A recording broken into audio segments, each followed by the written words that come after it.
नमस्कार रसिक श्रोते हो, सुप्रभात. कल्पनाज टॉक शो या आपल्या पॉडकास्ट सिरीजमध्ये मी कल्पना तुम्हा सर्वांचं मनपूर्वक स्वागत करते. वसंत ऋतूची मंद झुळूक, झाडांवर अंकुरलेली कोवळी पालवी, निसर्गात सर्वत्र पसरलेली नवचैतन्याची चाहूल आणि मनामध्ये जागणारी एक नवी आशा, अशा या मंगल उत्साही वातावरणात आपल्या जीवनात येतो नव्या सुरुवातीचा, नव्या संकल्पाचा आणि आनंदाचा संदेश देणारा सण गुढीपाडवा. चैत्र महिन्याच्या शुद्ध प्रतिपदेला येणारा हा दिवस भारतीय कालगणनेनुसार नववर्षाचा पहिला दिवस मानला जातो. गुढीपाडव्याचा हा दिवस म्हणजे नव्या स्वप्नांचा आरंभ, नव्या आशांचा आरंभ आणि सकारात्मक जीवनाचा संदेश देणारा पवित्र दिवस. आपल्या भारतीय परंपरेनुसार या दिवशी प्रत्येक घरासमोर गुढी उभारली जाते. उंच काठी, त्यावर रेशमी कापड, फुलांची माळ, कडुलिंबाची पानं आणि वर ठेवलेला तांब्याचा किंवा चांदीचा कलश. ही गुढी म्हणजे विजय, समृद्धी आणि मंगलतेचं प्रतीक आहे.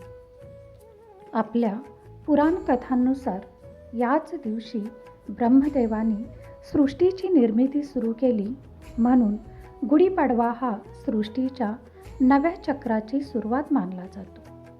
या सणामध्ये धार्मिक महत्त्वाबरोबर एक सुंदर जीवन दर्शनही दडलेलं आहे. या दिवशी कडुलिंब आणि गूळ खाण्याची परंपरा आहे. गुढीपूजनानंतर गावातील लोक ग्रामदेवतेच्या मंदिरात एकत्र येतात व एकमेकांना गूळ आणि कडुलिंब वाटतात. एकमेकांच्या मनातील कटुता सोडून एकमेकांच्याबद्दल गुळासारखी गोडी ते निर्माण करतात आणि एकमेकांप्रती सौहार्द जपतात. गुढीपाडव्याशी जोडलेली एक पवित्र कथा आपल्याला रामायणात पाहायला मिळते. 14 वर्षांचा वनवास पूर्ण करून आणि रावणाचा पराभव करून जेव्हा भगवान श्रीराम अयोध्येत परत आले, तेव्हा संपूर्ण अयोध्या आनंदानं उजळून निघाली होती. लोकांच्या डोळ्यात आनंदाश्रू होते.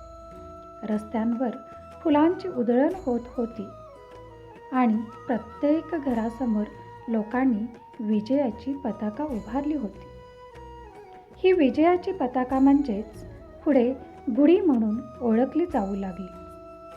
त्या दिवशी लोकांनी एकच संदेश दिला: सत्य, धर्म आणि सदाचाराचा विजय नेहमीच होतो.